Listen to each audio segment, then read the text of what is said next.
And if they win? The smile on the general's face widened. To date, I have not lost, he said.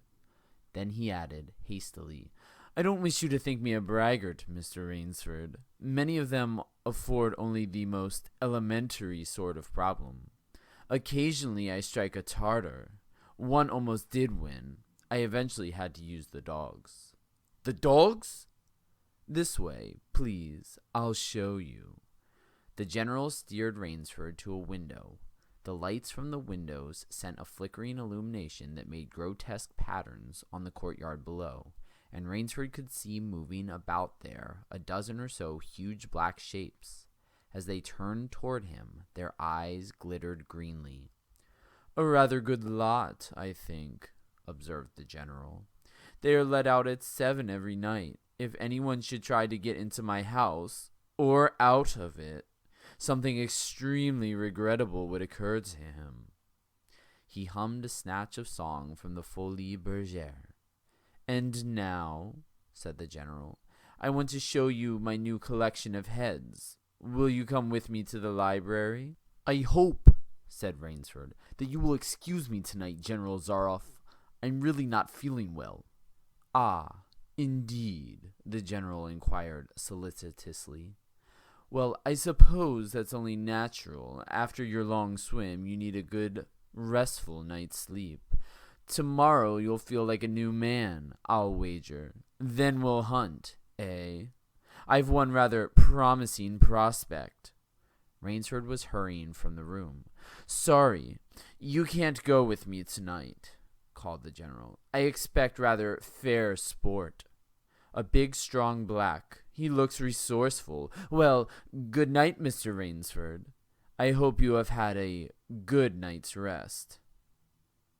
The bed was good, and the pajamas of the softest silk, and he was tired in every fiber of his being. But nevertheless, Rainsford could not quiet his brain with the opiate of sleep. He lay, eyes wide open.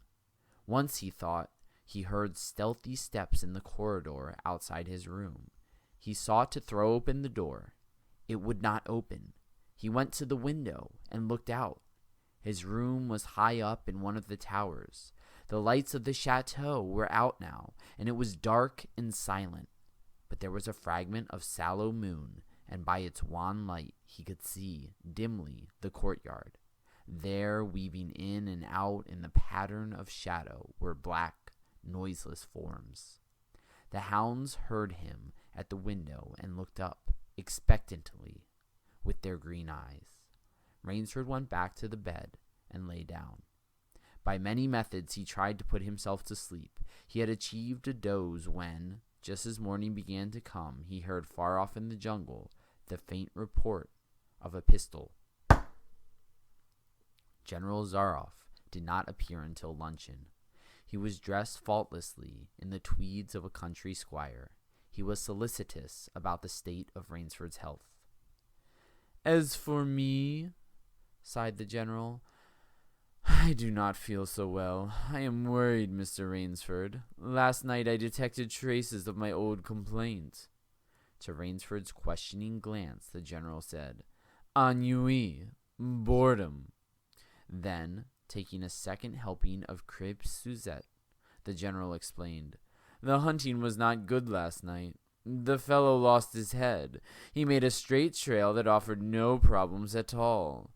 That's the trouble with these sailors. They have dull brains to begin with, and they do not know how to get about in the woods. They do excessively stupid and obvious things. It's most annoying. Will you have another glass of Chablis, Mr. Rainsford? General, said Rainsford firmly, I wish to leave this island at once. The general raised his thickets of eyebrows. He seemed hurt. But, my dear fellow, the general protested, you've only just come. You've had no hunting. I wish to go today, said Rainsford. He saw the dead black eyes of the general on him, studying him. General Zaroff's face suddenly brightened. He filled Rainsford's glass with venerable Chablis from a dusty bottle. Tonight, said the general. "We will hunt, you and I." Rainsford shook his head. "No, General," he said. "I will not hunt." The general shrugged his shoulders and delicately ate a hothouse grape. "As you wish, my friend," he said. "The choice rests entirely with you, but may I not venture to suggest that you will find my idea of sport more diverting than Ivan's?" He nodded toward the corner to where the giant stood, scowling, his thick arms crossed on his hogshead of chest. "You don't mean—" cried Rainsford. "My dear fellow," said the general, "have I not told you I always mean what I say about hunting? This is really an inspiration. I drink to a foeman worthy of my steel. At last." The general raised his glass, but Rainsford sat staring at him. "You'll find this game worth playing," the general said enthusiastically. "Your brain against mine, your woodcraft against mine, your strength and stamina against mine. Outdoor chess, and the stake is not without value, eh?" "And if I win?" began Rainsford huskily. "I'll cheerfully acknowledge my self-defeat if I do not find you by midnight of the third day," said General Zaroff. "My sloop will place you on the mainland near a town." The general read what Rainsford was thinking. "Oh, you can trust me," said the Cossack. "I will give you my word as a gentleman and a sportsman. Of course, you, in turn, must agree to say nothing of your visit here." "I'll agree to nothing of the kind," said Rainsford. "Oh," said the general. "In that case—" "But why discuss that now? 3 days hence we can discuss it over a bottle of Veuve Clicquot, unless—" The general sipped his wine. Then a businesslike air animated him. "Ivan," he said to Rainsford, "will supply you with hunting clothes, food, a knife. I suggest you wear moccasins. They leave a poorer trail. I suggest, too, that you avoid the big swamp in the southeast corner of the island. We call it Death Swamp. There's quicksand there. One foolish fellow tried it. The deplorable part of it was that Lazarus followed him. You can imagine my feelings, Mr. Rainsford. I loved Lazarus. He was the finest hound in my pack. Well, I must beg you to excuse me now. I always take a siesta after lunch. You'll hardly have time for a nap, I fear. You'll want to start, no doubt. I shall not follow till dusk. Hunting at night is so much more exciting than by day, don't you think? Au revoir, Mr. Rainsford. Au revoir." General Zaroff, with a deep, courtly bow, strolled from the room. From another door came Ivan. Under one arm he carried khaki hunting clothes, a haversack of food, a leather sheath containing a long-bladed hunting knife. His right hand rested on a cocked revolver thrust in the crimson sash about his waist. Rainsford had fought his way through the bush for 2 hours. "I must keep my nerve, I must keep my nerve," he said through tight teeth. He had not been entirely clear-headed when the chateau gates snapped shut behind him. His whole idea at first was to put distance between himself and General Zaroff, and to this end he had plunged along, spurred on by the sharp roars of something very like panic. Now he had got a grip on himself, had stopped, and was taking stock of himself and the situation. He saw that straight flight was futile. Inevitably, it would bring him face to face with the sea. He was in picture with a frame of water, and his operations clearly must take place within that frame. "I'll give him a trail to follow," muttered Rainsford, and he struck off from the rude path he had been following into the trackless wilderness. He executed a series of intricate loops. He doubled on his trail again and again, recalling all the lore of the fox hunt and all the dodges of the fox. Night found him leg-weary, with hands and face lashed by the branches on a thickly wooded ridge. He knew it would be insane to blunder on through the dark. even if he had the strength. His need for rest was imperative, and he thought, I have played the fox, now I must play the cat of the fable. A big tree with a thick trunk and outspread branches was nearby, and taking care to leave not the slightest mark, he climbed up into the crotch, and, stretching out on one of the broad limbs after a fashion, rested. Rest brought him new confidence, and almost a feeling of security. Even so, zealous a hunter as General Zaroff could not trace him there, he told himself. Only the devil himself could follow that complicated trail through the jungle after dark. But perhaps the general was a devil. An apprehensive night crawled slowly by like a wounded snake, and sleep did not visit Rainsford, although the silence of a dead world was on the jungle. Toward morning, when a dingy gray was varnishing the sky, the cry of some startled bird focused Rainsford's attention in that direction. Something was coming through the bush, coming slowly, carefully, coming by the same winding way Rainsford had come. He flattened himself down on the limb, and through a screen of leaves, almost as thick as tapestry, he watched. That which was approaching was a man. It was General Zaroff. He made his way along with his eyes fixed in utmost concentration on the ground before him. He paused, almost beneath the tree, dropped to his knees, and studied the ground. Rainsford's impulse was to hurl himself down like a panther, but he saw that the general's right hand held something metallic, a small automatic pistol. The hunter shook his head several times, as if he were puzzled. Then he straightened up and took from his case one of his black cigarettes. Its pungent, incense-like smoke floated up to Rainsford's nostrils. Rainsford held his breath. The general's eyes had left the ground and were traveling inch by inch up the tree. Rainsford froze there, every muscle tensed for a spring.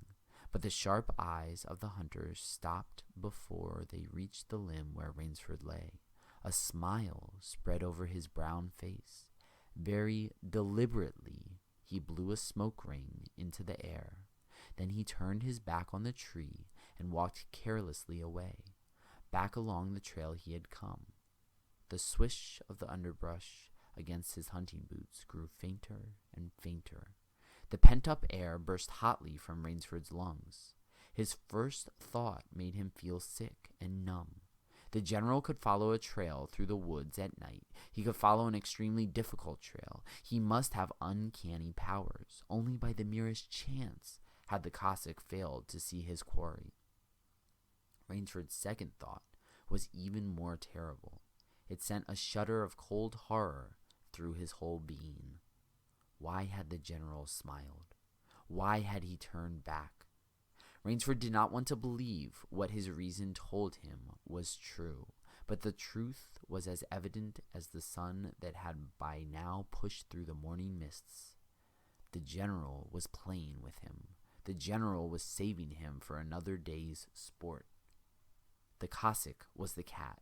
He was the mouse. Then it was that Rainsford knew the full meaning of terror. I will not lose my nerve. I will not. He slid down from the tree and struck off again into the woods. His face was set, and he forced the machinery of his mind to function. 300 yards from his hiding place, he stopped, where a huge dead tree leaned precariously on a smaller living one. Throwing off his sack of food, Rainsford took his knife from its sheath and began to work with all his energy. The job was finished at last, and he threw himself down behind a fallen log 100 feet away. He did not have to wait long. The cat was coming again to play with the mouse. Following the trail with the sureness of a bloodhound came General Zaroff.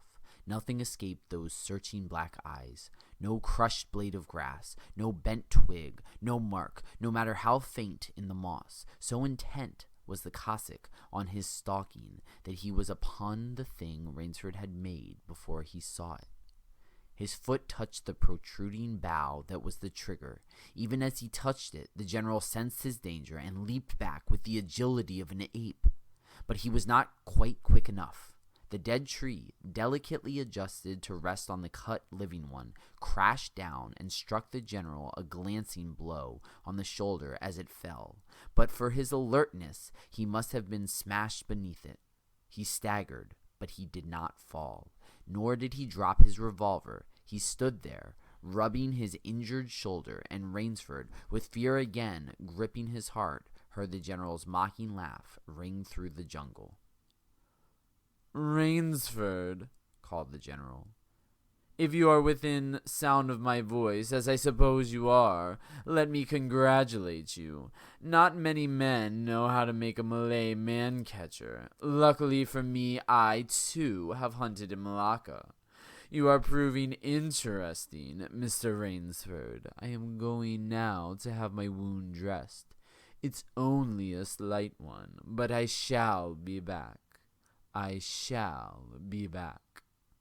When the general, nursing his bruised shoulder, had gone, Rainsford took up his flight again. It was flight now, a desperate, hopeless flight that carried him on for some hours. Dusk came, then darkness, and still he pressed on. The ground grew softer under his moccasins.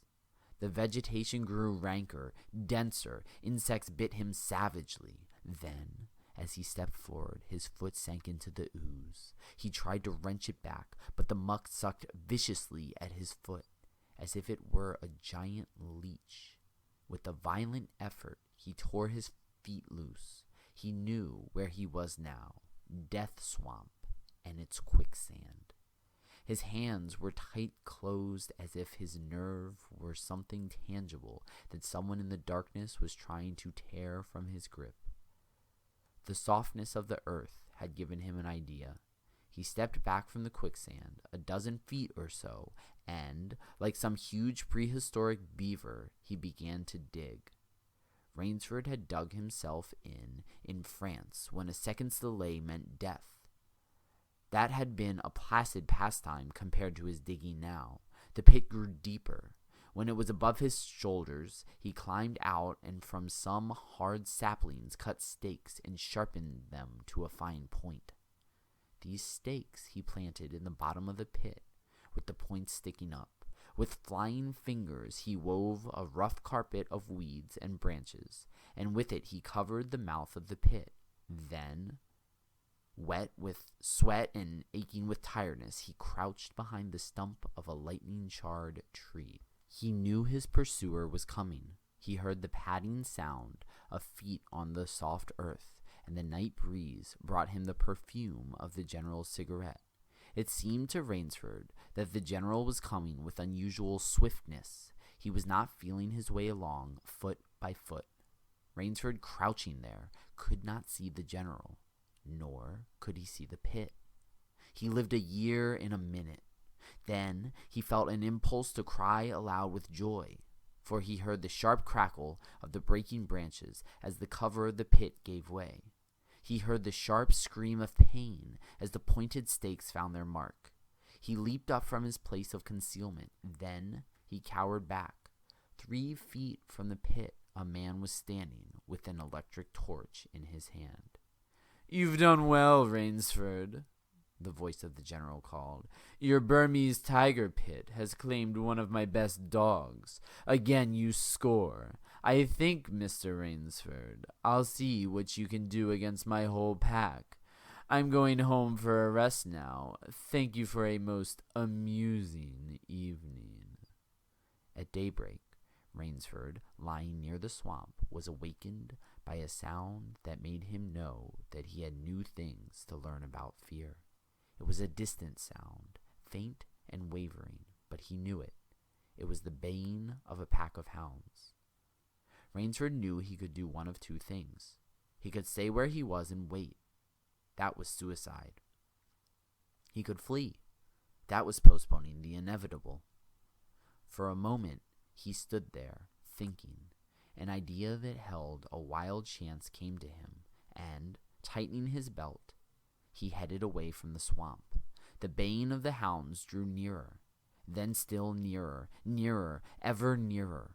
On a ridge, Rainsford climbed a tree. Down a watercourse, not a quarter of a mile away, He could see the bush moving. Straining his eyes, he saw the lean figure of General Zaroff. Just ahead of him, Rainsford made out another figure whose wide shoulders surged through the tall jungle weeds. It was the giant Ivan, and he seemed pulled forward by some unseen force. Rainsford knew that Ivan must be holding the pack in leash. They would be on him any minute now. His mind worked frantically. He thought of a native trick he had learned in Uganda. He slid down the tree. He caught hold of a springy young sapling, and to it he fastened his hunting knife. With the blade pointing down the trail, with a bit of wild grapevine, he tied back the sapling. Then he ran for his life. The hounds raised their voices as they hit the fresh scent. Rainsford knew now how an animal at bay feels. He had to stop to get his breath. The baying of the hounds stopped abruptly, and Rainsford's heart stopped too. They must have reached the knife. He shinned excitedly up a tree and looked back. His pursuers had stopped. But the hope that was in Rainsford's brain when he climbed died, for he saw in the shallow valley that General Zaroff was still on his feet. But Ivan was not. The knife, driven by the recoil of the springing tree, had not wholly failed. Rainsford had hardly tumbled to the ground when the pack took up the cry again. "Nerve, nerve, nerve," he panted as he dashed along. A blue gap showed between the trees, dead ahead. Ever nearer drew the hounds. Rainsford forced himself on toward that gap. He reached it. It was the shore of the sea. Across a cove he could see the gloomy gray stone of the chateau. 20 feet below him the sea rumbled and hissed. Rainsford hesitated. He heard the hounds. Then he leaped far out into the sea. When the general and his pack reached the place by the sea, the Cossack stopped. For some minutes he stood regarding the blue-gray expanse of water. He shrugged his shoulders. Then he sat down, took a drink of brandy from a silver flask, lit a cigarette, and hummed a bit from Madame Butterfly. General Zaroff had an exceedingly good dinner in his great paneled dining hall that evening. With it he had a bottle of Paul Roger and half a bottle of Chambertin. 2 slight annoyances kept him from perfect enjoyment. One was the thought that it would be difficult to replace Ivan. The other was that his quarry had escaped him. Of course, the American hadn't played the game. So thought the general as he tasted his after-dinner liqueur. In his library, he read to soothe himself from the works of Marcus Aurelius. At 10, he went up to his bedroom. He was deliciously tired, he said to himself as he locked himself in. There was a little moonlight, so, before turning on his light, he went to the window and looked down at the courtyard. He could see the great hounds, and he called, "Better luck another time," to them. Then he switched on the light. A man who had been hiding in the curtains of the bed was standing there. "Rainsford!" screamed the general. "How did you get here?" "Swam," said Rainsford. "I found it quicker than walking through the jungle." The general sucked in his breath and smiled. "I congratulate you," he said. "You have won the game." Rainsford did not smile. "I am still a beast at bay," he said in a low, hoarse voice. "Get ready, General Zaroff." The general made one of his deepest bows. "I see," he said. "Splendid. One of us is to furnish a repast for the hounds. The other will sleep in this very excellent bed. On guard, Rainsford."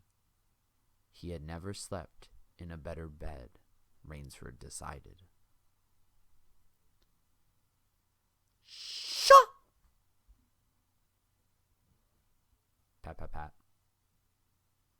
If I wasn't a teacher, I'd do books on